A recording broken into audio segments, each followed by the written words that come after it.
bulan Ramadan. Ya, syahru Ramadan berarti bulan Ramadan. Jadi siapa yang memberi nama bulan ini?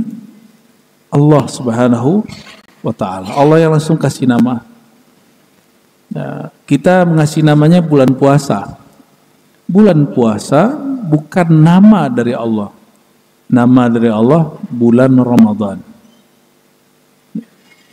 Karena puasa bukan bahasa Arab. Puasa itu bahasa Sanskerta yang berarti mendekat kepada yang maha kuasa. Jadi silakan dicek ya, dalam kamus-kamus lama apa arti puasa, yaitu mendekat kepada yang esa. Itu arti puasa. Sedangkan Ramadan ini ada satu riwayat tapi tidak sahih. Rajab syahrullah, Sya'ban syahri, wa Ramadan syahru ummati. Tapi hadis ini tidak sahih. Namun ulama kita sering sebut hadis ini. Rajab itu bulan Allah, Sya'ban bulanku, kata Nabi Muhammad SAW, dan yang ketiga Ramadan syahru ummati, bulan umatku. Faman syahida minkumus syahra falyasum. Ini dalilnya. Kalau nggak percaya sama hadis ini ayatnya. Siapa yang menyaksikan bulan maka berpuasalah. Perintahnya jelas. Syahida, menyaksikan dengan kasat mata. Maka Nabi dalam hadis Imam Tirmizi, ya, Nabi SAW nggak melihat bulan. Tiba-tiba ada pengembala datang dari padang pasir. Tengah malam datang ke Nabi SAW dan mengatakan, ya Rasulullah, ini qad ra'aituha. Aku telah melihat sang hilal bulan sabit itu muncul. Lalu Nabi tanya, ada nggak saksi? Mau ada? Ya sudah. Langsung kemudian Nabi membuat pengumuman, besok kita puasa.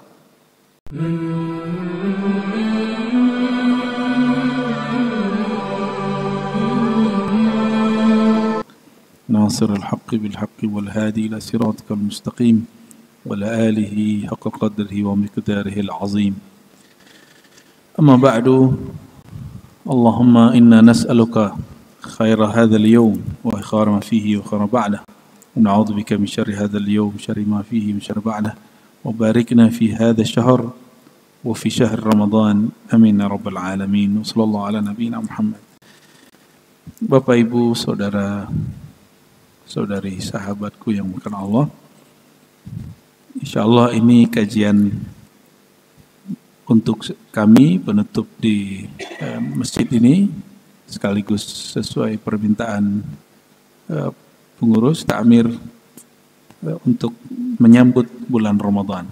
Maka saya tidak bawa kitab yang biasa kita baca, yaitu kitab Al-Fiqh Al-Akbar, kitab fikih agung atau kitab akidah yang tertua yang pernah ada dalam sejarah umat Islam. Namun kita langsung saja membuka surat 2 ayat 185 yang menyebut satu-satunya ayat yang menyebut lafaz Ramadan. Jadi satu-satunya ayat yang menyebut kalimat atau kata Ramadan di dalam Al-Quran hanya ayat ini.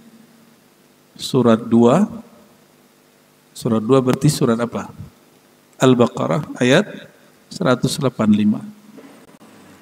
Ya, ayatnya mungkin sering dengar ya. A'udzubillahi minasyaitonir rajim. Syahrul Ramadan alladzi unzila fihi al-Qur'an. Syahru berarti bulan. Orang Arab menyebut bulan itu lain dengan bulan yang di langit itu. Itu disebut qamar. Disebut dengan apa? Qamar, ya. Qamar itu ketika terbit di awal bulan namanya hilal. Ketika terbit di tengah bulan disebut purnama, disebutnya al-badr. Maka baginda Nabi Muhammad SAW disebut gelarnya Al-Badr Al-Haqiqi, purnama hakiki. Ya, maka ada kita kalau maulid kita baca anta syamsun anta badrun. Engkaulah sang matahari, engkaulah sang purnama. Jadi bulan yang ada di malam 14.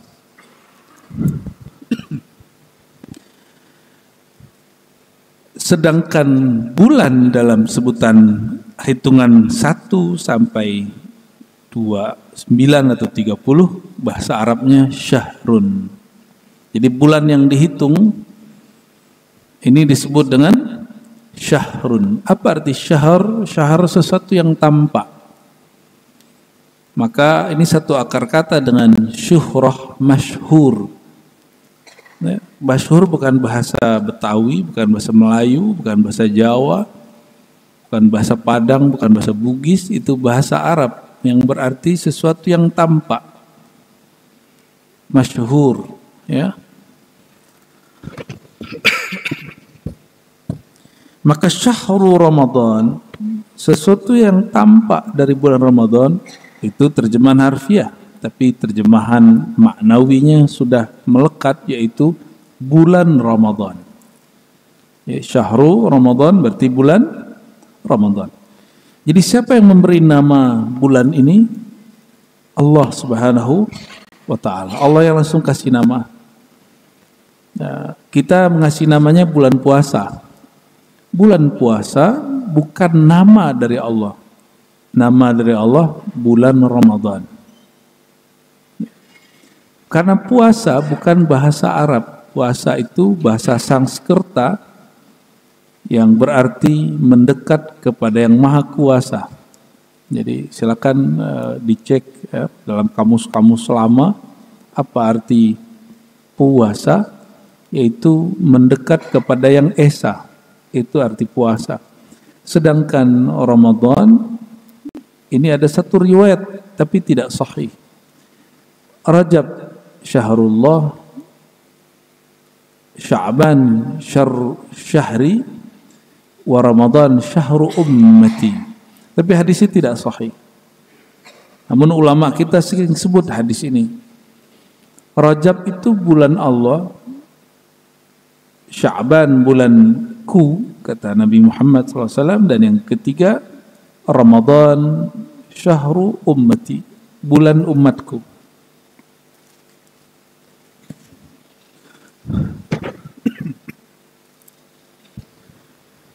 Namun meskipun ini riwayatnya dhaif, dalam ilmu mustalahat untuk memahami satu istilah, maka riwayat ini perlu dipertimbangkan secara makna bahwa Ramadan itu bulan umat Nabi Muhammad SAW, itu tidak salah.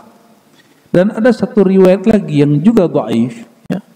Kita makruh menyebut bulan menyebut Ramadan tanpa kata bulan. Lianna Ramadan ismun min asma'illah. Jadi ada satu kitab ya dinukil oleh Imam Ibnul Jauzi yang menyebutkan bahwa Ramadan itu salah satu nama dari nama-nama Allah. Yaitu Allah yang maha menghanguskan dosa-dosa. Itu makna Ramadan. Namun pandangan ini kurang pas. Ya, pandangan ini kurang pas. Jadi ulama sendiri pun walaupun mereka mampu berbahasa Arab, tidak semuanya langsung dapat memastikan makna satu teks dalam Al-Quran. Padahal ini satu-satunya ayat yang menyebut lafaz Ramadan di dalam Al-Quran. Saya ketemulah seorang kekasih Allah. Saya yakin dia wali Allah. Kita bertanya tentang tanazzalul malaikatu warruh. Surat apa itu? Surat Al-Qadar. Apakah itu Lailatul Qadar? Lailatul Qadar yaitu malam tanazzalul malaikatu warruh. Turunnya secara petumpah ruah, yaitu para malaikat warruh dan ar-ruh. Lalu saya bertanya, ar-ruh itu siapa? Wahai Tuan Syekh. Jawaban beliau, itulah ruh Ramadan. Jadi ada beberapa seorang kekasih Allah menyebut ar-ruh itu namanya adalah Ramadan. Dari semua kalkulasi perbedaan-perbedaan itu ya, sebenarnya ada satu persamaan bahwa kata Ramadan itu kata suci. Lafaz ra, mim, dha, alif, nun, Ramadan itu kalimat atau kata yang suci. Itu kesimpulannya sebenarnya. Jadi apakah Ramadan itu nama Allah atau nama ruh yang turun malam Lailatul Qadar, atau itu bulan sebutan untuk bulan umat Nabi Muhammad SAW, terserah kita memahami yang mana. Yang pasti Ramadan sesuatu yang sakral di dalam Al-Quran ya. Syahrul Ramadan alladzi unzila fihi al-Quran ya.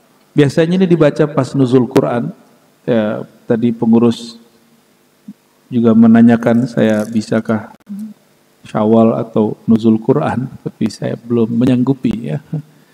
Dan memang tidak menerima ceramah tarawih Pak saya selama Ramadan, karena hanya ingin fokus menikmati bulannya umat Nabi Muhammad Sallallahu Alaihi Wasallam. Mungkin agak beda sikap dengan para ustaz ya, karena bagi saya cukuplah 11 bulan berkhidmat untuk umat Nabi Muhammad SAW, dan saya kan juga bagian dari umat Nabi Muhammad SAW, ingin menikmati kenyamanan beribadah, menikmati bulan yang disebut bulan mulia Ramadan ya. Tapi jangan banyak-banyak orang kayak saya ini, nanti nggak ada yang ceramah malam Ramadan ya. Jadi kita bersyukur ada yang mau berceramah bulan Ramadan tiap malam, dan itu nikmat sekali ya. Sampai hari ini mungkin Bapak Ibu saudara-saudariku punya memori yang indah tentang Ramadan ya. Memori itu anak lain cerita Bapak Ibu. Anak-anak itu senang kalau di depan masjid itu ada yang jualan makanan dan mainan. Saran saya itu dikelola masjid dan jangan dilarang, biarin aja.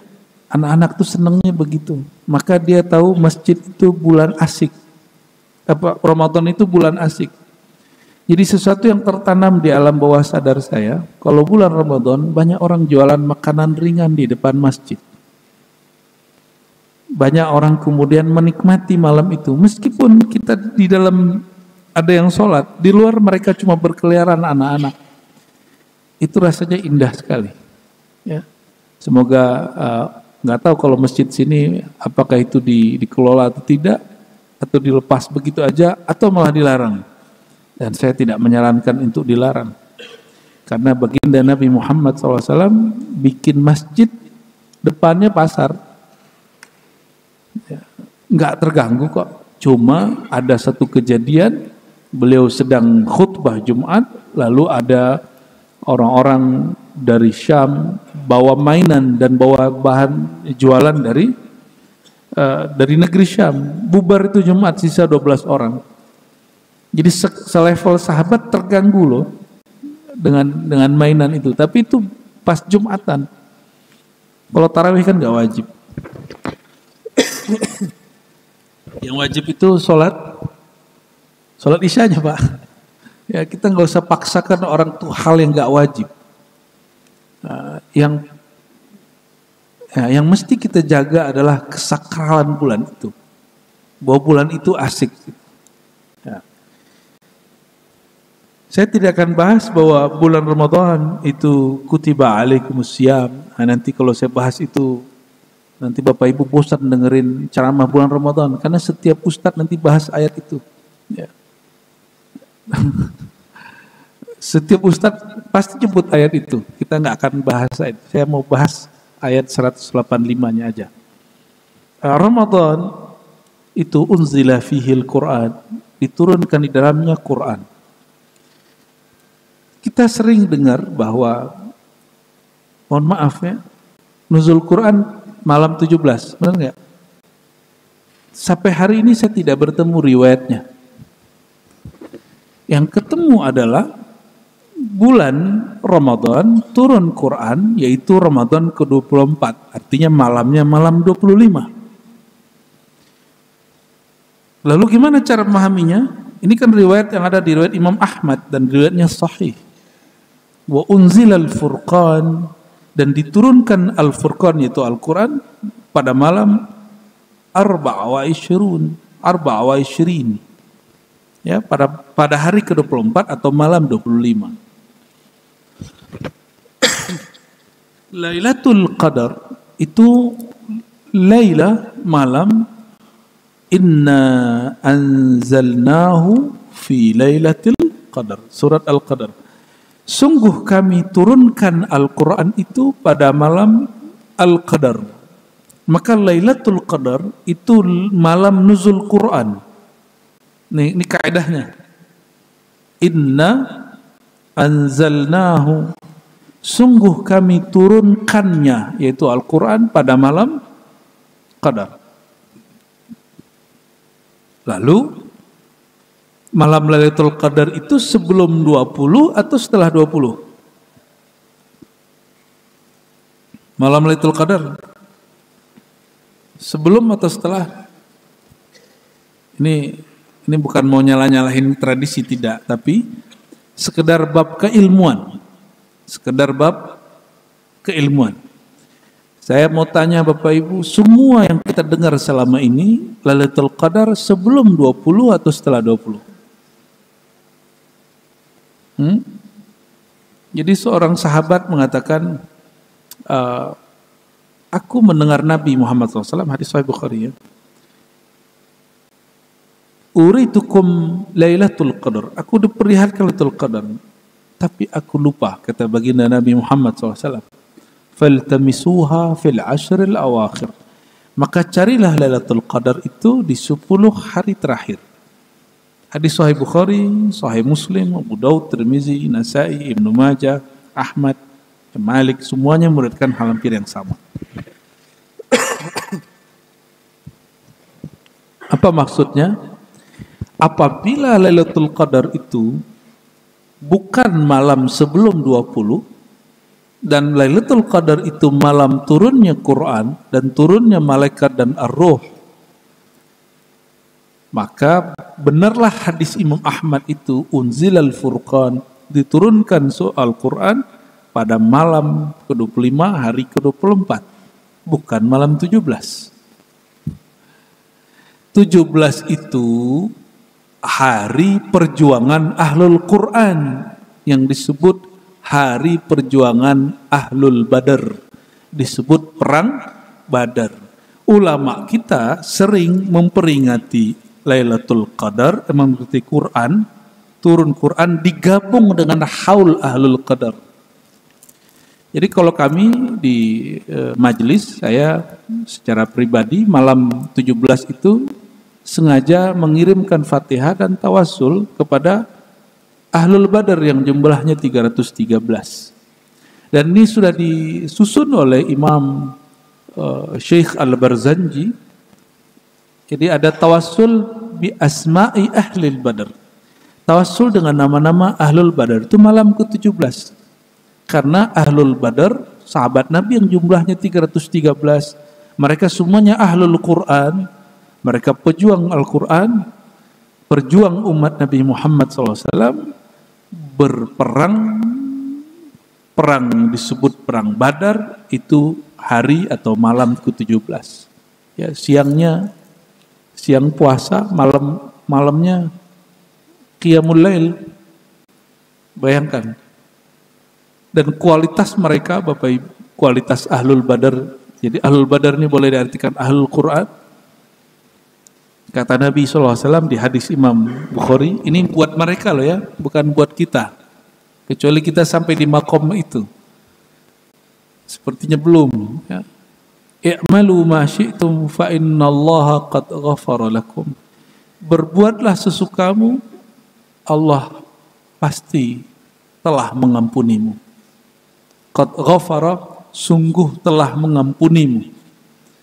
Maka Ahlul Badar itu meskipun disampaikan begitu, mereka bukan berarti kemudian meninggalkan syariat, enggak. Itu kalimat ungkapan dari Nabi Muhammad SAW bukan untuk mengangkat syariat dari mereka, tapi sedang ingin menunjukkan, hei Ahlul Badar, kalian itu dicintai oleh Allah. Karena kalian dicintai oleh Allah, berbuatlah sesuka kalian sesuai nur cintanya itu. Bukan berarti kemudian mereka boleh maksiat, tidak, ya. Mungkinkah kekasih Allah mendurhakai Allah? Mungkin enggak? Maksiat itu artinya durhaka. Tapi adakah hamba Allah, kekasih Allah salah? Ada enggak? Keliru, boleh? Ya, itu terjadi. Adakah seorang hamba Allah dia terlepas dari kesalahan? Enggak ada. Karena tidak ada, Nabi Muhammad SAW, sudahlah, ya, Allah pasti maafkan kalian wahai Ahlul Badar. Nah, jadi itu faktanya yang ada di dalam keilmuan kita. Namun saya begini, bukan sedang ingin membid'ahkan malam nuzul Quran. Memperingati nuzul Quran itu peristiwa sejarah yang kemudian kita ingin peringati, nggak mesti malam 17. Bisa malam 20, bisa malam 25, terserah. Jadi kalau orang bertanya, boleh nggak buat nuzul Quran malam memperingati Quran malam 17? Kalau mau peringatinya nggak ada masalah. Ya. Yang masalah itu meyakini Quran itu turun malam 17, itu baru kita protes. Ya. Itu sebabnya, mohon maaf Pak Pengurus, saya nggak pernah mau sebenarnya ngisi, nggak pernah mau lagi ngisi peringatan nuzul Quran malam 17, karena khawatir orang-orang berpikir begitu. Dan setiap tahun masa saya harus mengulang-ulang itu. Itu sebenarnya, ya. Ya, jika ada yang membaca bacaan referensi lain, silakan untuk tidak sepakat, ya. Cuma ini wilayah yang boleh kita sepakat dan tidak sepakat. Tapi sejauh yang kami teliti, tapi penelitian itu bisa benar, bisa salah. Namun insya Allah ini mendekati kebenaran. Malam nuzul Quran yang di zaman baginda Nabi Muhammad SAW yang turunnya Iqra itu malam ke-25. Ya. Malam ke-25. Berarti di tahun itu Lailatul Qadar malam ke-25. Di tahun yang lain malam 27. Di tahun yang lain malam ke-29. Bahkan malam 21, 23 dan lain sebagainya. Kita kembali ke sini. Jadi yang pasti lagi bahwa Al-Quran turun dari Loh Mahfuz, bahkan dari sisi Allah ke Loh Mahfuz, Mahfuz ke dunia, sama'ud dunia, itu turunnya satu, jumlah wahidah. Tapi diturunkan secara parsial, satu surat atau beberapa surat, secara bertahap lebih kurang selama 20 tahun lebih. Ya. Jadi ada perbedaan antara turun yang disebut turun dari minas sama minal Lauh Mahfuz ila sama'id dunya. Jadi dari Lauh Mahfuz turun ke langit dunia itu turunnya sekali aja. Dari langit dunia turun ke bumi itu lamanya 20 tahun lebih. Itu perbedaan dengan kitab-kitab suci sebelumnya, turunnya langsung. Kalau Al-Quran diturunkan sedikit-sedikit. Bahkan surat Al-Alaq, ya, Iqra bismi rabbikal ladzi khalaq, itu turun pertamanya hanya 5. Baru turun lagi di bulan kapan? Kalimat setelahnya. Iqra, ya. Dan sungguh aneh, banyak ulama, banyak ustadz, ya, banyak kiai, banyak penceramah, khususnya pengkhotbah dan penceramah, tahu ayat ini tapi tidak melakukannya. Menceramahkan, mari membaca, tapi dia jarang membaca. Dia lebih banyak berbicara dari membaca. Makanya kami Bapak Ibu, mungkin kalau saya tidak ngambil ceramah itu seperti sahabat-sahabat saya yang mereka semangat sekali, itu kita kagum juga. Tapi saya bertanya-tanya, jadi kawan saya itu seminggu berapa hari Bapak Ibu? 7. Dia ngisi seminggu 30 titik ceramah. Jadi teman-teman saya ini semangat sekali ceramah. Berarti kalau seminggu 30, sebulannya berapa? 120 titik. Saya mikir, mata yaqra, kapan dia membaca? Itu problemnya. Jadi problem pendakwah kita, mohon maaf, mereka mengutamakan kuantitas ceramah, bukan kualitas ceramah. Ini jadi PR besar bagi kita, ya. Karena saya pernah dari 2013 sampai 2018 itu mengisi daurah-daurah dakwah, daurah-daurah para ustadz dan dai. Ada sebagian yang kita kirim ke luar negeri, ada yang kita kirim ke pelosok. Apa problemnya? Kualitas baca pendakwah kita sangat minim dan rendah sekali. Maka saya berharap semoga Pak Pengurus, ya, mungkin tidak terlalu selektif, tapi filterlah siapa yang akan berkhutbah, siapa yang akan berceramah, ya. Dan seandainya ceramah saya pun kurang berkualitas, nggak usah diterusin juga. Karena ini satu-satunya dual, ya. Satu tempat saya tinggal di Depok, yang di Pengasinan sana, satu di sini Pak. Jadi subuh sebulan itu saya cuma 2 kali ini aja. Yang lain sudah enggak, karena saya mikir ingin kualitas aja. Pengennya kita menjelaskan yang lebih berkualitas daripada berkuantitas. Tapi beberapa tahun sebelumnya, hampir tiap subuh saya ada ceramah. Jadi kalau sebulan itu ada 30 hari, ya tiap pagi saya ceramah dulu itu. Nah, namun sebelum pandemi, ini nikmat dari Allah, hampir nih lebih dari 10 tahun, ya. Saya nggak bisa sebutkan sampai 15 atau 17 tahun, tapi saya sebut lebih dari 10 tahun.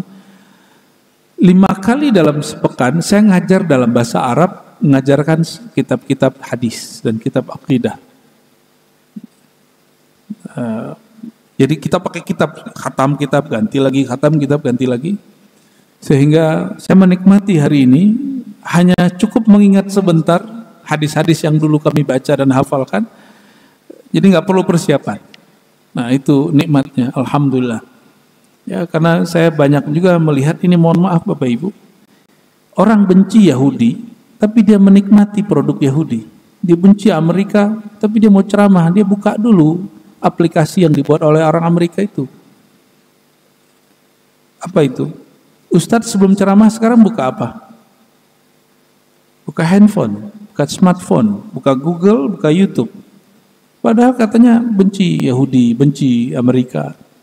Saya tidak mengajarkan benci Yahudi, benci Amerika, ya. Saya mengajarkan benci yang dibenci Allah.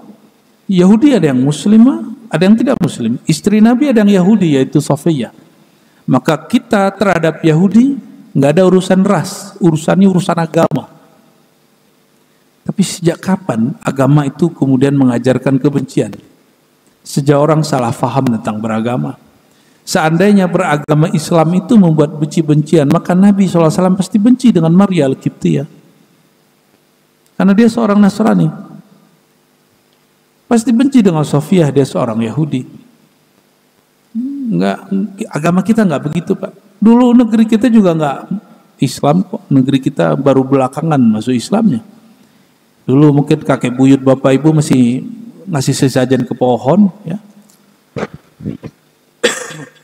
Saya masih ingat masa kecil saya masih ada orang naruh sesajen di pohon-pohon besar, Pak. Masih kecil saya itu. Mungkin sebelumnya lebih parah lagi, ya. Baik Bapak Ibu, jadi yang pasti dari Ramadan itu bulan diturunkan Quran. Itulah hari, malam, bulan yang Nabi SAW didatangi oleh sahabat langitnya, yaitu Sayyidina Jibril, lalu mengatakan Iqra ya Muhammad. Dan di mana itu terjadi? Itu turunnya di mana? Gua Hira. Ya, semoga yang masih badannya kuat nanti kalau umroh, haji, kesana lagi Pak. Kalau udah nggak kuat, tapi kayaknya orang Indonesia ini emang malas untuk naik ke atas. Padahal kita kalau lihat orang-orang Turki, orang-orang Uzbek, orang Kazakhstan, itu mereka udah tua-tua, tapi kalau jalan cepat sekali, naiknya cepat, Pak. Ngalahin kita yang masih muda. Ya. Mereka nyampe kemudian di Gua Hira hanya sekedar ingin membaca surat Yasin atau Iqra. Itu luar biasanya mereka itu. Hanya ingin sekedar mengenang bahwa ayat ini dulu pernah turun di sini. Kita dengerin tuh, itu sorbannya tebal-tebal pas baca Yasin, salah-salah Pak. Orang Turki itu. Tapi yang kita lihat bukan dia salah baca. Yang saya lihat adalah semangat mereka mengenang bacaan itu di tempat awal kali Quran turun. Ya, Bapak Ibu Saudara yang bukan Allah. Berdasarkan ayat ini, tidak dipandang apakah Quran itu turun malam 25, malam berapa, enggak. Yang penting Ramadan, maka itu malam atau hari atau bulan, boleh juga syahrul Quran. Jadi sebutan lain dari Ramadan, kalau ayat 183-nya syahrus siyam, bulan untuk puasa, maka ayat 185-nya Ramadan itu bulan Quran. Ya. Kita lihat para imam baca Quran. Ini percaya atau tidak, ada orang yang baca Quran, dia sudah pindah alam. Kalau kita baca Quran kan masih tunduk dengan hukum waktu yang ada. Biasanya 1 juz berapa menit Bapak Ibu? Ada 1 jam? 45 menit paling cepat. Paling cepat, betul? Sayyidina Utsman, sebagaimana disebutkan oleh Imam Nawawi dalam Tibyan, ya. Kitab Tibyan itu tentang adab-adab penghafal dan pembaca Quran. Dan ini juga diriwayatkan dalam riwayat yang sahih. Sayyidina Utsman khatam Quran, kalau bulan Ramadan khususnya, 8 khatamat. 8 kali sehari. Masuk akal? Akal kita nggak masuk, tapi akal Sayyidina Utsman masuk. Akal kita nggak masuk, tapi akal Sayyidina Utsman masuk. Di dalam ilmu zikir, kita punya saudara, ya, ahli zikir. Saya baru faham apa yang terjadi pada Sayyidina Utsman ketika ketemu orang ini. Jadi teman-teman saya ahlul Quran, mereka ada cara khatam Quran dengan cara cepat. Nah, kita kalau dengar itu dengarnya kayak suara lebah. Padahal bagi mereka bacaannya jelas. Kalau kita kan baca Bismillahirrahmanirrahim. Kalau mereka enggak. Bismillahirrahmanirrahim. Itu bacaan sendiri, tapi tidak dianjurkan bacaan begitu jadi imam. Seperti yang terjadi di beberapa tempat di Jawa, ya. Tidak hanya di Jawa Pak, di kampung saya juga ada yang begitu. Karena kalau untuk jadi imam itu babnya sudah beda. Jadi imam itu falikhaffif, ringankanlah bacaannya, baguskanlah. Bukan berarti cepat-cepat. Falikhaffif itu bukan cepat-cepat, tapi diringankan bacaannya, jangan panjang-panjang. Bukan buru-buru. Setelah ketemu orang-orang yang baca Qur'annya cepat sekali, jadi saya 20 menit 1 juz.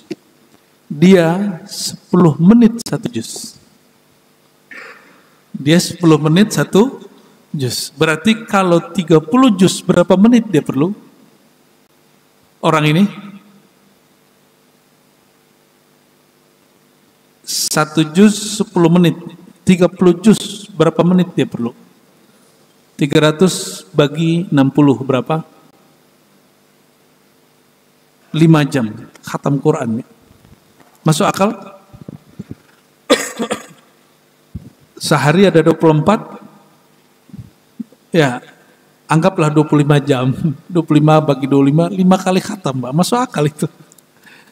Masuk akal bagi saya, ya. Mungkin Sayyidina Utsman 1 juznya 7 menit. Karena mereka ketika baca bukan lagi di alam ini, mereka sudah masuk kepada alam kewahyuan. alam kalam, alamnya kalimatullah. Nah, alam kalimatullah, Allah itu ad-dahr, sang pemilik waktu, sang pengatur waktu. Allah bisa panjangkan waktu itu, bisa pendekkan waktu itu. Dalilnya apa? Ini baru saja kita melewati bulan mulia, bulan Rajab, yaitu Isra Mi'raj. Isra Mi'raj, ukuran makhluk biasa, paling cepat 3 bulan baru sampai di Al-Masjidil Aqsa. Nabi SAW berangkat tengah malam, pulang sebelum subuh. Ya mungkin 3-5 jam. Perjalanan 5 bulan atau 3 bulan ditempuh hanya 3-5 jam. Kok bisa? Ya suka-suka Allah. Ya, kan yang punya waktu Allah. Ya. Para pejuang Ashabul Kahfi kalau bahasa kita, bahasa Arabnya Ashabul Kahf, pemuda gua. Mereka 309 tahun tapi rasanya yauman au ba'da yaum. Berapa lama mereka merasakan? Hanya sehari atau setengah hari. Siapa yang mendekin waktu untuk mereka? Itu Allah Subhanahu wa taala, ya. Lalu disebutkan di situ fungsi Quran, hudan linnas wa bayyinatin minal huda wal furqan. Quran itu huda, dia hidayah bagi manusia. Maka Quran bukan ayat untuk menyembelih orang, bukan ayat untuk mengkafir-kafirkan orang, bukan ayat untuk menyalah-nyalahkan orang. Nah, ini saya pernah mengalami satu fase, kalau baca ayat yang terbayang kesalahan orang. Nah, semoga Bapak Ibu kalau baca ayat yang terbayang kesalahan diri, bukan kesalahan orang lain. Ya. Dan fase itu agak lama Bapak Ibu, hampir 2,5 tahun. Saya belajar satu manhaj tafsir yang sekarang saya paham ini ternyata metode tafsir kelompok yang sekarang disebut kelompok teroris. Jadi saya pernah ikut metode kajian tafsirnya lebih dari 2,5 tahun. Dan kita ajak teman-teman para pemuda di kampung saya untuk ngaji seperti itu. Dan ayat pertama yang dibaca surah Al-Jumu'ah ayat 2, lalu termasuk ayat ini. Fungsi Quran untuk hudal linnas.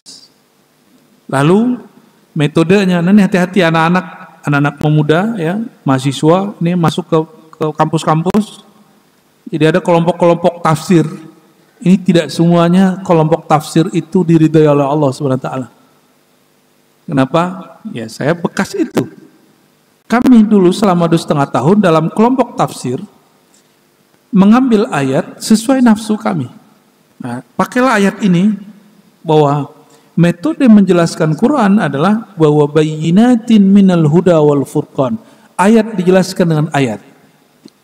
Jadi dicarilah kalimat yang sama pakai indeks, dicocok-cocokin, lalu dijadikan satu materi. Itu kemudian jadi modul.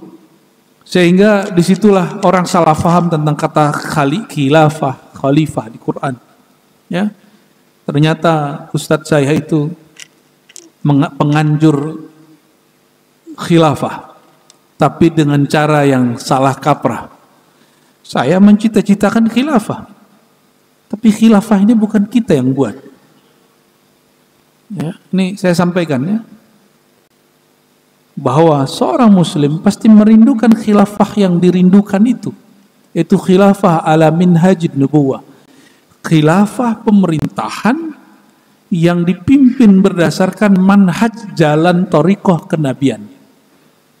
Nabi itu thariqahnya apa? Bukan pakai akal semata, tapi dibimbing oleh wahyu. Wahyu itu turunnya ke kolbu. Maka kalau minhajin nubuwah diartikan itu pemerintahan yang dipimpin oleh orang-orang yang ahli kolbu. Kapan itu? Wallahu a'lam kapan. Di dalam hadis dikatakan ini dipimpin oleh seorang imam yang diberi hidayah. Yang diberi hidayah itu bahasa Arabnya Al-Mahdi. Karena dalam sejarah orang menunggu Al-Mahdi, maka muncul istilah di kalangan Sunni dan Syiah Al-Muntazar. Al-Mahdi Al-Muntazar. Jadi tidak benar bahwa Al-Muntazar hanya dipakai oleh Syiah.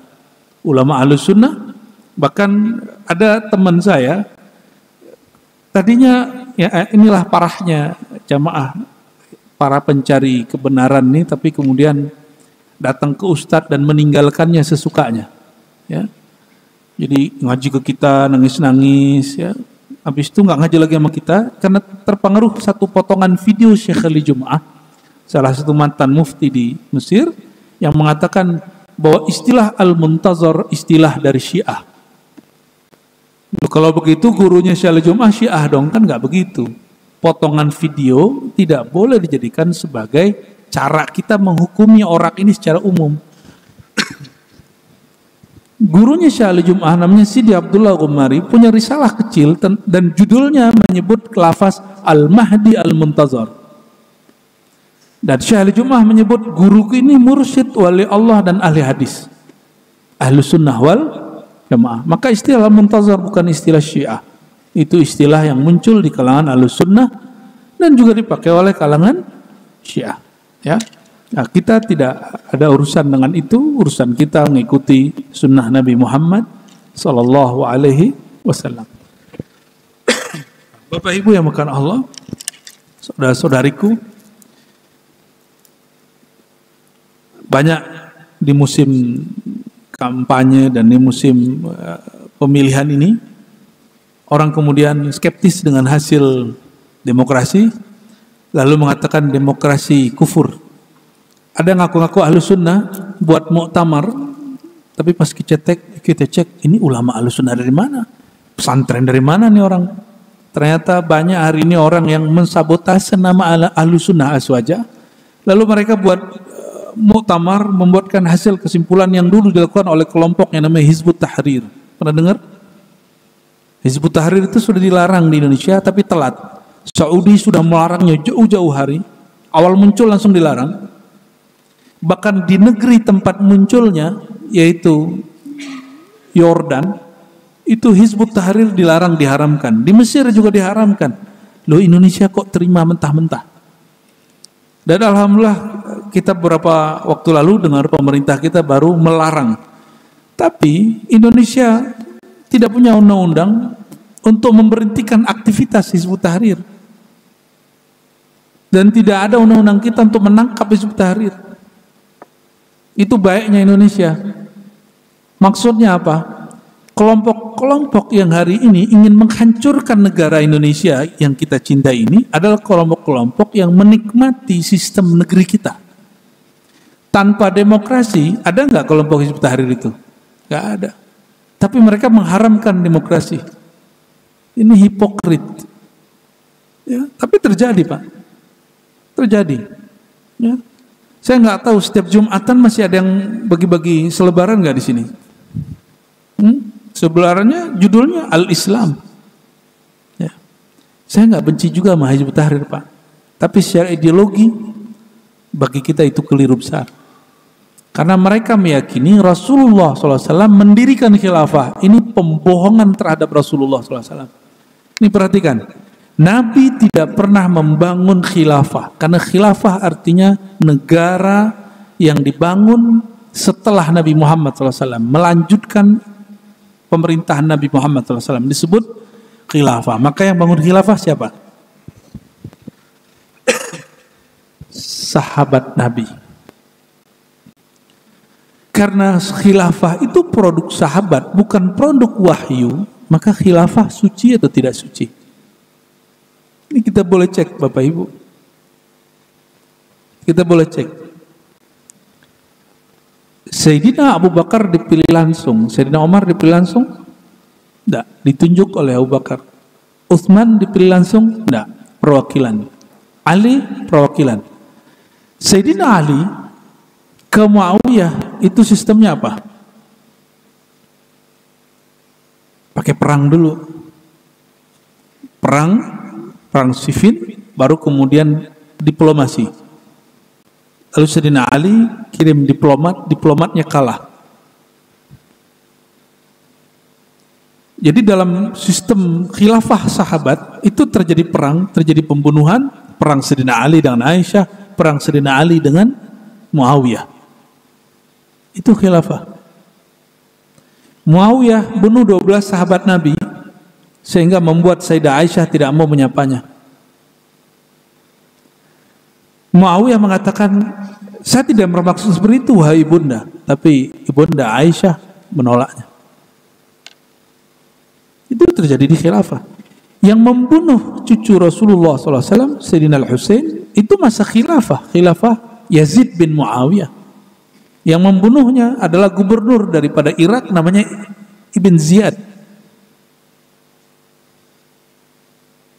Maka ketika Nabi sedang jalan-jalan, ya, tiba-tiba malaikat Jibril turun, ditanya, hadis Imam Ahmad menyebutkan riwayat yang hampir sama. Hei Muhammad, apakah engkau mencium bau sesuatu?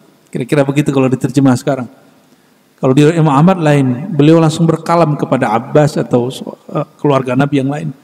Inilah asyummu, aku mencium di sini bau darah segar cucuku Husain. Jadi Nabi sudah dikabarkan wafatnya Sayyidina Husain. Jadi Nabi sudah lihat siapa yang bunuh. Bahwa itu terjadi di zaman khilafah. Saya ada kitab Bapak Ibu beberapa tentang khilafah, mulai dari yang tua sampai yang agak belakangan. Dan sejarah khilafah hampir mirip dengan sejarah semua pemerintahan yang ada di alam semesta. Bunuh-bunuhan, paman bunuh ponakan, ponakan bunuh saudara, saudara bunuh ayahnya, ayah bunuh anaknya. Yang sering kita dengar, ini mohon maaf, yang sering kita dengar tentang Muhammad Al-Fatih yang indah-indahnya, Bapak Ibu nggak dengar berdarahnya? Sudah dengar kisah berdarahnya? Di Turki Utsmani itu menyebut negaranya daulah Turki Utsmani, bukan khilafah.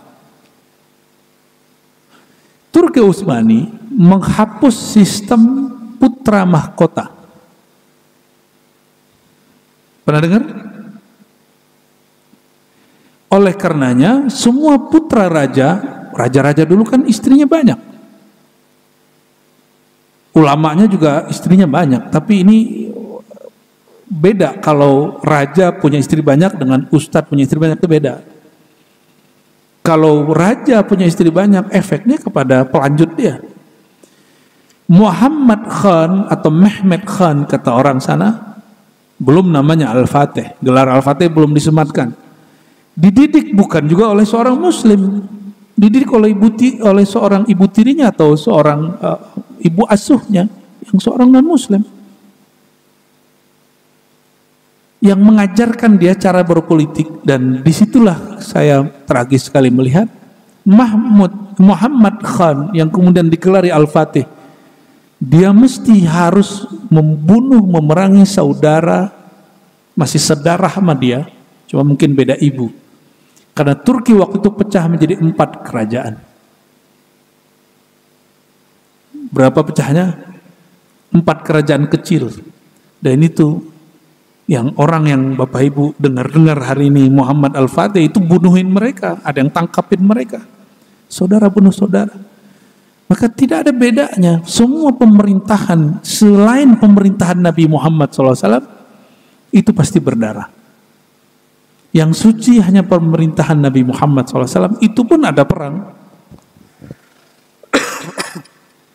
Bedanya, dalam semua perang Nabi, hanya sekali Nabi SAW yang memulai perang. Itu seingat saya namanya, yang perang bulan Rajab itu, perang Yarmuk seingat saya. Dan ulama tarikh, ulama sejarah berbeda pendapat, ini gimana nih? Kenapa Nabi dulu menyerang? Terlebih dahulu menyerang musuh. Maka baru terjawab belakangan oleh Syekh Ramadan Al-Buti, ayah dari guru kami, Syekh Taufik Al-Buti, yang beliau sedang lagi buka tafsir Quran dibom oleh kelompok penganjur khilafah dan salah faham di salah satu masjid. Bayangkan betapa kejinya penganjur khilafah itu, dan mereka tidak ada syar'inya sama sekali, tidak ada sunnah-sunnahnya sama sekali. Di masjid tempat orang baca Quran, tempat orang sholat, tempat wali-wali Allah sedang sholat, sedang baca ayat, sedang ngaji ayat-ayat Allah, itu mereka bom dan bunuh. Kayak gitu khilafah yang mau dia bangun.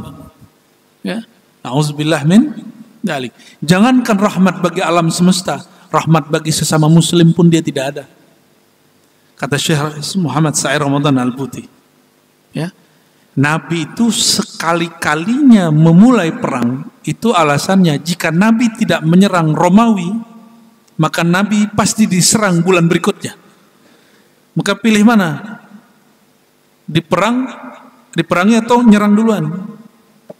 Maka beliau mengeluarkan satu kalimat dalam hadis yang sahih Muslim, diungkapkan, al-harbu khida. Perang itu adalah khida. Ya, strategi. Jangankan rahmat bagi alam semesta, rahmat bagi sesama muslim pun dia tidak ada. Kata Syekh Muhammad Sa'ir Ramadan Al-Buti. Ya. Nabi itu sekali-kalinya memulai perang, itu alasannya jika Nabi tidak menyerang Romawi, maka Nabi pasti diserang bulan berikutnya. Maka pilih mana? Diperangi atau nyerang duluan?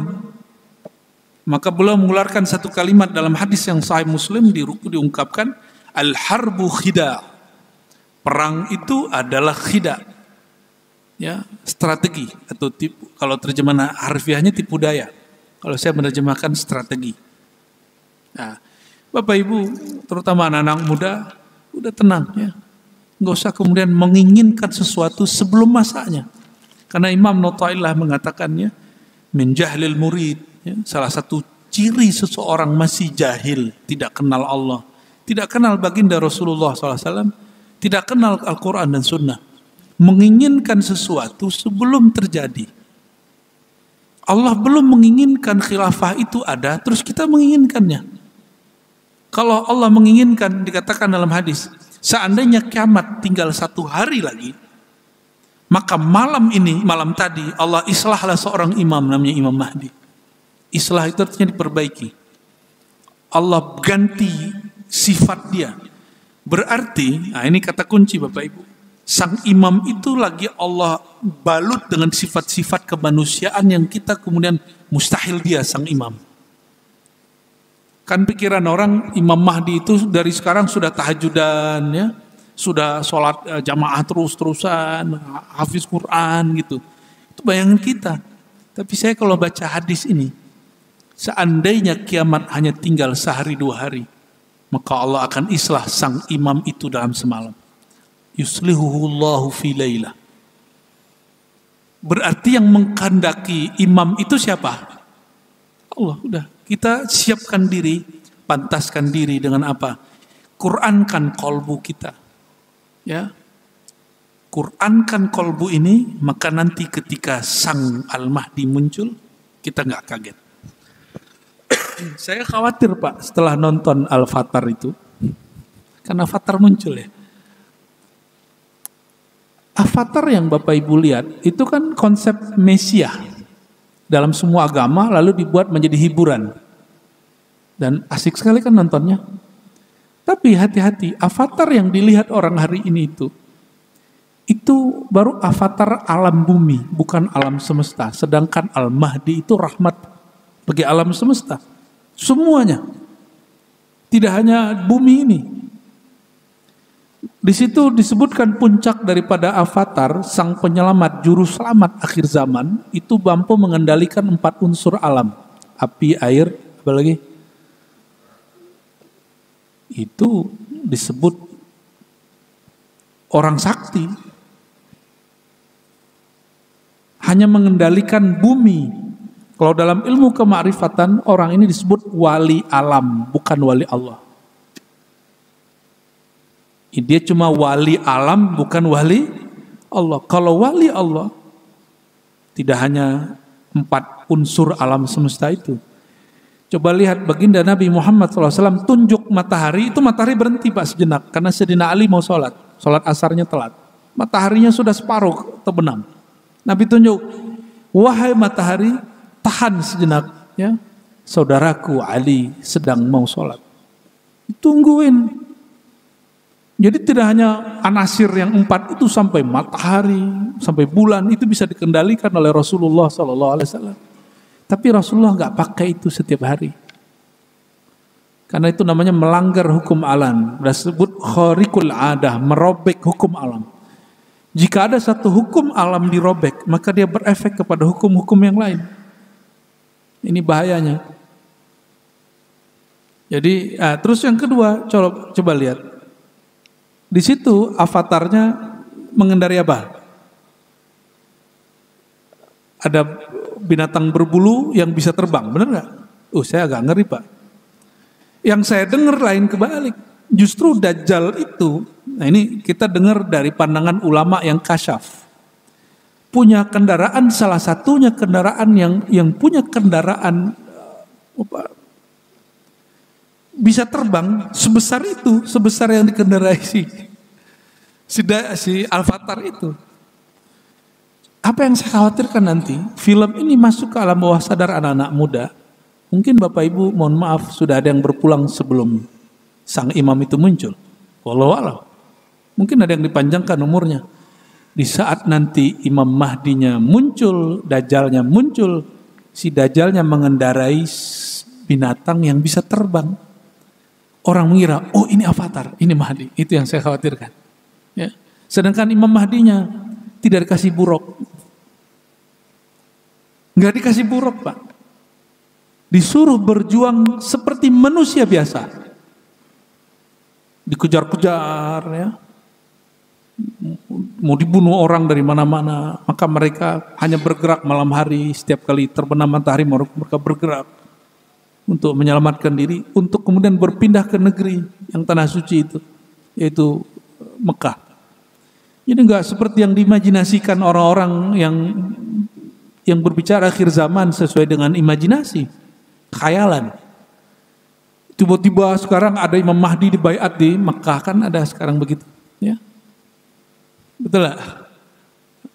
Dalam hadis Imam Ahmad itu ada satu riwayat, Mahdi palsu nanti diikuti oleh banyak perempuan. Nah, ini hati-hati ibu-ibu. Hati-hati ibu-ibu ya. Berarti ibu-ibu ini sangat sensitif, gampang tersentuh. Saking tersentuhnya sama yang palsu aja ikut. Maka mesti mengerti ilmu akhir zaman dengan akal yang waras, hati yang bening, rohani yang terbimbing oleh Allah Subhanahu wa taala. Bukan cocok logi. Ya, mencari Mahdi bukan cari orang yang hidungnya mancung, jidatnya lebar. Kalau itu mah banyak. Al-Mahdi itu yang diberi hidayah. Yang diberi hidayah Allah hidung, jidat atau kolbu. Kolbu. Maka yang mengenal Al-Mahdi itu cuma ahli kolbu. Bahkan ahli ruh barangkali. Kalau diistilahkan. Semoga Ramadan itu tidak hanya bulan ritual. Ritual itu kuantitas menyembah. Tapi juga nanti menjadi bulan spiritual. Spiritual, jadi apa beda ritual dengan spiritual? Ritual itu sibuk dengan tetek bengek yang sifatnya rukun syarat. Sudah bid'ah, simbol-simbol. Tapi spiritual sifatnya kualitas. Jangan hanya qiyamul malam Ramadan. Mulai malam nanti, qiyamul dicicil. Sehingga nanti bulan Ramadan capeknya sudah nggak ada. Jadi malam nanti mulai latihan Pak. Ya 3 rakaat, 5 rakaat, kalau perlu langsung 11 rakaat. 2, 1. Ini yang afdal. Nah, ini terlepas dari pembicaraan kita tadi. Saya nggak tahu di sini sholatnya berapa rakaat? 11. Caranya 4 atau 2. Alhamdulillah ya. Agak lama perjuangan kita dengan kawan-kawan para asatis untuk merubah tradisi 4 menjadi 2 rakaat.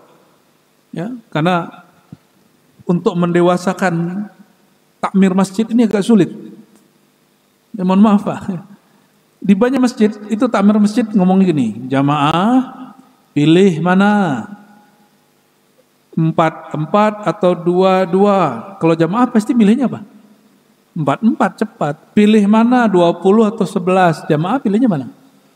Tuh, karena persoalan hukum dimusyawarahkan bukan dengan ahlinya, tapi dengan orang awam. Kalau ulama loh Pak ya, pasti jawabnya 20. Karena 11 itu bukan sholat tarawih. Nabi itu sholat 11 rakaat itu di bulan Ramadan dan di luar Ramadan. Ada sholat tarawih di luar Ramadan. Ada nggak? Ini sekedar pengetahuan Pak. Semoga satu saat masyarakat di sini ritualnya meningkat dengan spiritualnya naik dan jadi 20 rakaat. Gak usah 1 juz, pakai Alhaakumut Takatsur cukup. Alhaakumut Takatsur, qul ya Allahu ahad cukup. Tapi gak usah cepat-cepat, standar. Katanya pengen dapat qiyam man qama, ya. Siapa yang berdiri qiyamul lail, ya. Ghafarallahu lahu ma taqaddama min dzambi. Itu kan ayat yang hadis yang dibaca hampir tiap malam sampai akhir Ramadan. Hatta bulan Syawal masih baca hadis itu Ustaz. Enggak tahu kehabisan bahan atau emang pengen ingetin umat. Jadi kalau yang tepat, nih mohon maaf pengurus kan mengerti hukum. Jika ingin menentukan satu peribadatan, bukan bermusyawarah dengan jamaah, musyawarahnya dengan guru ngaji, dengan ulama ahli hukum. Ya. Dan alhamdulillah di banyak masjid yang tadinya 4-4 sekarang sudah 2-2. Kenapa? Karena pengurusnya nanyanya ke ulama, bukan nanyanya ke orang awam. Ya, kalau saya sebagai orang awam saya milih 4 cepat. Ya. Milihnya enggak 20, milihnya 11. Meskipun secara hukum Islam dalam fikih sholat tarawih itu enggak ada batasannya. Boleh 2, boleh 4.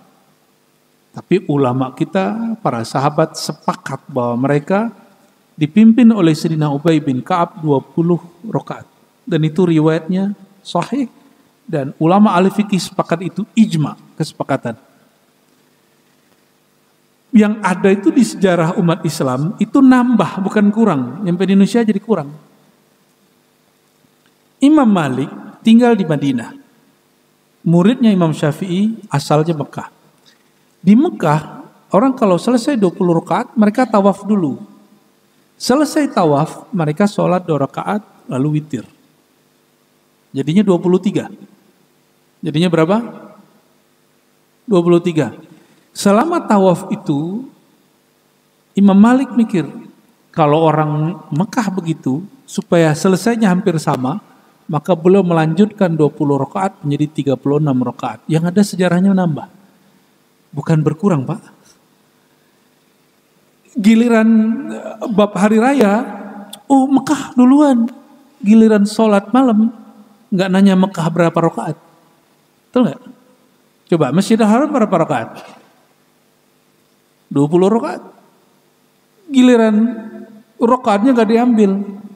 Tapi masalah hari rayanya rame. Yang rame bukan ulama, yang rame tetap masyarakat. Dan mohon maaf, itu ramenya gimana? Pengurus nanya sama jamaah. Jadi jamaah kita mau puasa tanggal berapa? Nanyanya ke jamaah lagi. Yang tepat bagaimana menentukan puasa dan hari raya? Mengikuti sunnah Nabi. Ya, jangan ngomong hari gini masih ngikutin sunnah Nabi. Itu bisa kufur. Minimal melanggar sunnah, meninggalkan sunnah. Kalau nggak mau ngambilin hadis ini, uskut, diam aja. Nabi mengatakan sumu li ru'yatihi. Ini bukan masalah modern tidak modern. Adakah orang yang tidak yang bisa mengalahi kehebatan Nabi Muhammad SAW? Kan nggak ada. Tentukan bulan puasa berdasarkan ru'yatihi, melihat bulan. Ini hadis Sahih Bukhari, Abu Daud, Tirmizi. Hadisnya sahih. Waftiru, berhari rayalah kalian dengan melihat biru'yatihi, melihat bulan. Ya, dulu saya ngejekin ngeliat bulan, Pak. Bagi saya cukuplah ngitung-ngitung aja. Lalu kiai kami nanya, kok ini pakai analog? Karena orang kalau nggak bisa pakai dalil biasa, pakai analog, pakai kias. Ibu-ibu hamil, HPL-nya keluar tanggal 7 Ramadan misalnya.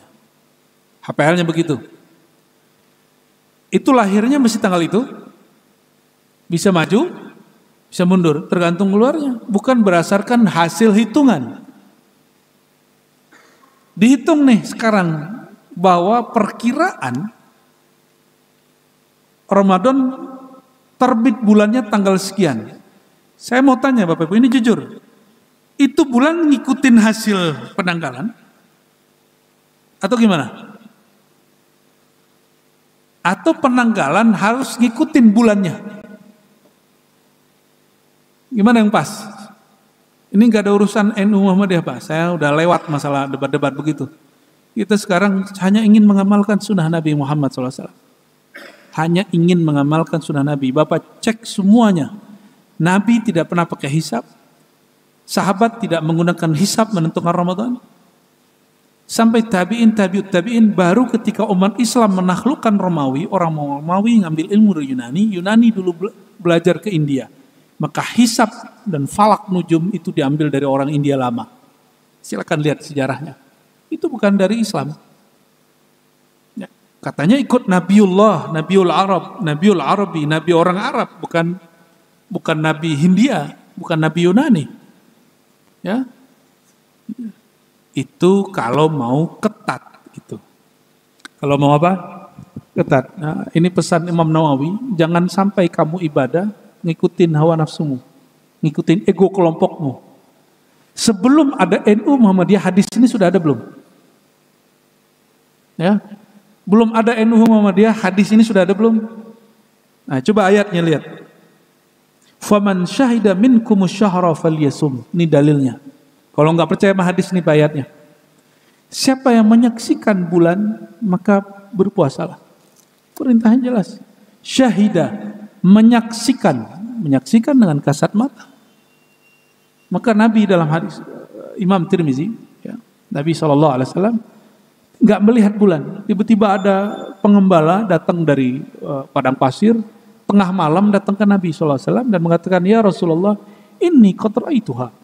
Aku telah melihat sang hilal bulan sabit itu muncul. Lalu Nabi tanya, ada nggak saksimu? Ada. Ya sudah. Langsung kemudian Nabi membuat pengumuman, besok kita puasa.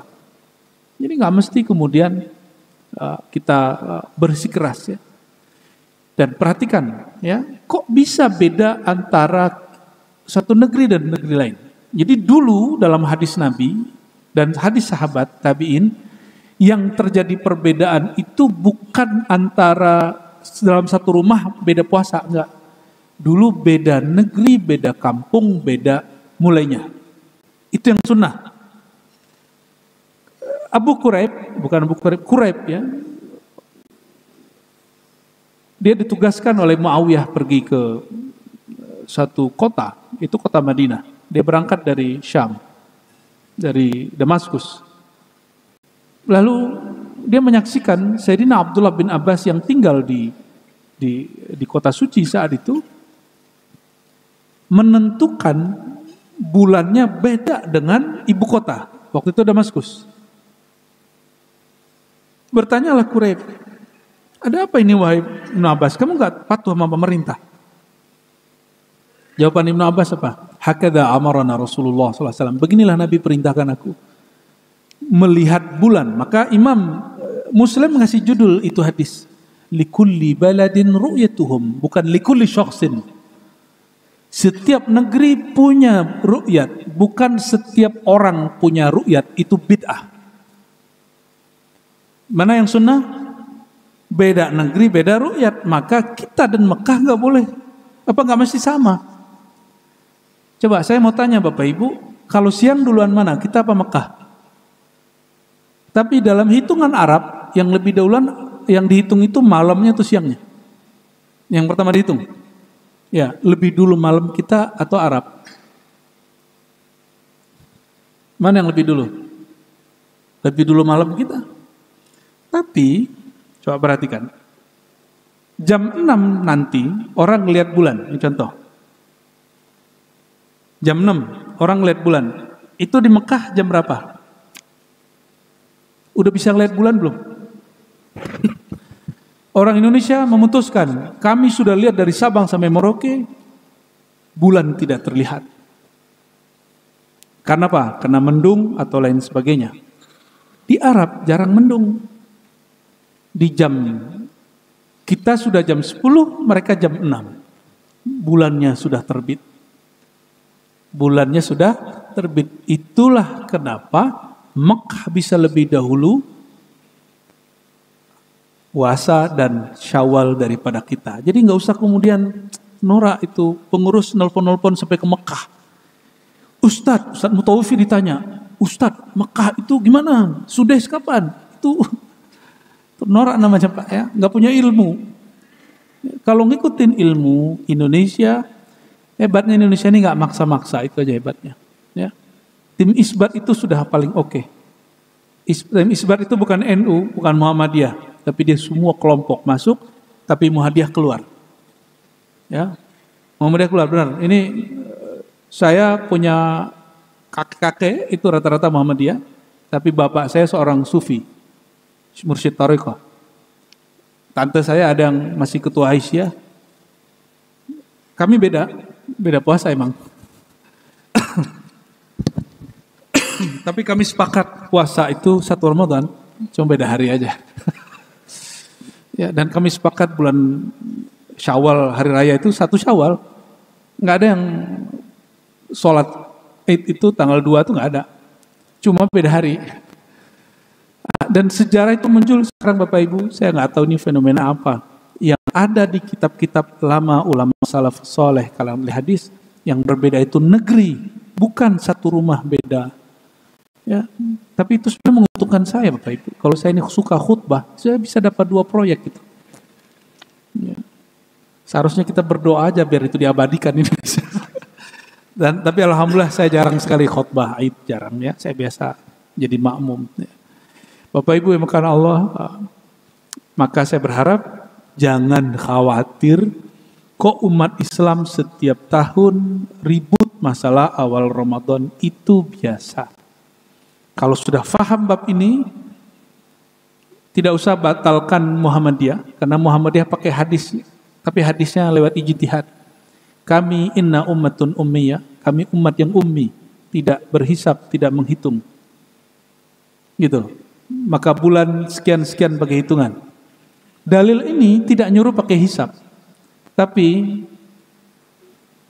tim ulama Muhammadiyah ngotot sampai hari ini mengatakan bahwa itu dalil hisab. Maka mereka mengatakan ini dalilnya, ini disebut dengan zonni. Tapi anehnya ya sama, awamnya NU dan Muhammadiyah kan sama-sama fanatis. Mohon maaf. Yang nggak fanatis tuh ustadznya, ulamanya mah beres. Ya, saya jelaskan begitu, terus jamaahnya ngomong apa? Ya, orang kampung saya kan banyak Muhammadiyah, Pak. Ya. Kamu itu siapa? Katanya. Orang tarjih itu semuanya alim-alim semua. Katanya. Saya tanya, tahu dari mana Pak orang tarjih alim semua? Ya. Tahu dari mana kelompok Bahsul Masail alim semua? Kalau NU belum tentu. Jadi kita ini mengatakan, ayo ikut sunnah Nabi. Ternyata di alam bawah sadar jamaah, mau dia NU Muhammadiyah, mereka taklid kepada ustadz. Betul nggak? Kita nggak sanggup, ya, Bapak Ibu nggak sanggup mengolah dalil. Yang sanggup mengolah dalil ulama ahli dalil. Ya, oleh karena itu saya tidak sedang ingin ngajak kita berantem, tapi kalau kita sunnah lihat bulan. Karena Bapak Ibu tidak bisa ngeliat bulan, tunggu hasil tim isbat yang melihat bulan. Tapi saya dari kecil pakai hisab, ya sudah nggak ada masalah juga. Namun itu tidak pernah dilakukan Nabi Muhammad SAW. Coba sekali aja seumur hidup ngikutin sunnah Nabi gitu dalam bab Ramadan, bisa nggak? Ya, siapa tahu abis itu meninggal kan? Meninggal dalam mengikuti sunnah Nabi Muhammad SAW, dan itu indah sekali Pak. Karena kita selalu berdoa, Allahumma admitni, Allahumma tawaffani ala syariati Sayyidina Muhammadin SAW.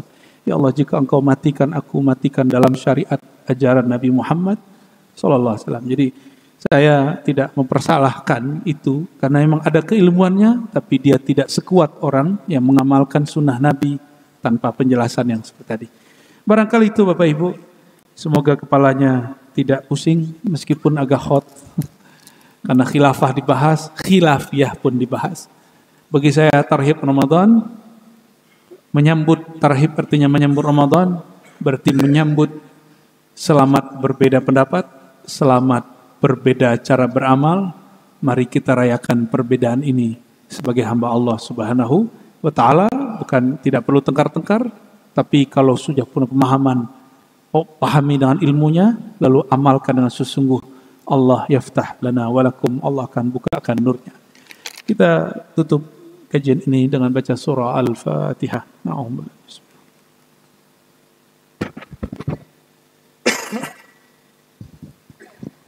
أعوذ بالله من الشيطان الرجيم بسم الله الرحمن الرحيم اللهم يا رحمن الرحيم يا كريم يا عظيم صل على نبينا محمد وعلى آل سيدنا محمد اللهم يا من جعل القرآن منزلا في شهر رمضان Ya Allah yang menjadikan Quran turun di bulan Ramadan, izinkan ya Allah nur Quran itu masuk turun ke dalam kalbu kami, khususnya di bulan Ramadan ini. Allahumma ya Allah, kami mendengar Sayyidina Utsman mengkhatamkan Quran 8 kali sehari. Imam Syafi'i mengkhatamkan Quran 1000 kali dalam setahun. Kami hamba yang lemah ya Allah, kami tidak sanggup mengikuti mereka ya Allah. Tapi kami cinta dengan mereka ya Allah. Kami berharap seperti hadis Nabi-Mu. Al-mar'u ma'aman ahabba. Seseorang akan membersamai siapa yang dicintainya. Fashhad ya Rabbana. Maka saksikanlah ya Allah. Kami mencintai Nabi Muhammad SAW. Kami mencintai sahabat-sahabat Nabi khususnya Sayyidina Utsman. Kami mencintai para imam khususnya Imam Syafi'i. Semoga Engkau ya Allah bersamakan kami dengan mereka. Allahumma ya Allah, ya Nur, ya man nawwara al-qulub binuri hubbihi wa binuri Muhammadin sallallahu alaihi wasallam. Fanawwir qulubana binurika wa binuri habibik. Allahumma ya Allah, yang memiliki cahaya dan cahayanya tidak pernah padam. Mohon terbitkan cahaya itu dalam kalbu kami ya Allah. Ketika matahari gelap tertutup, ketika lampu-lampu mati, kami tidak bisa melihat ke alam dunia. Begitu juga ya Allah, apabila cahaya kalbu kami padam, kami tidak mampu melihat mana yang baik, mana yang buruk. Maka izinkan ya Allah cahayamu terbit selama-lamanya dalam kalbu kami. Wa amitna ala syariati nabiyika Muhammad sallallahu alaihi wasallam. Dan wafatkan kami ya Allah dalam menjalankan syariat Nabi-Mu Muhammad sallallahu alaihi wasallam. Wa amitna ya Rabbana wa khtimna ya Rabbana bihusnil khatimah. Jika Engkau tutup usia kami kapanpun itu ya Allah, maka tutuplah usia kami dalam keadaan terbaik, dalam keadaan membaca kalimah la ilaha illallah.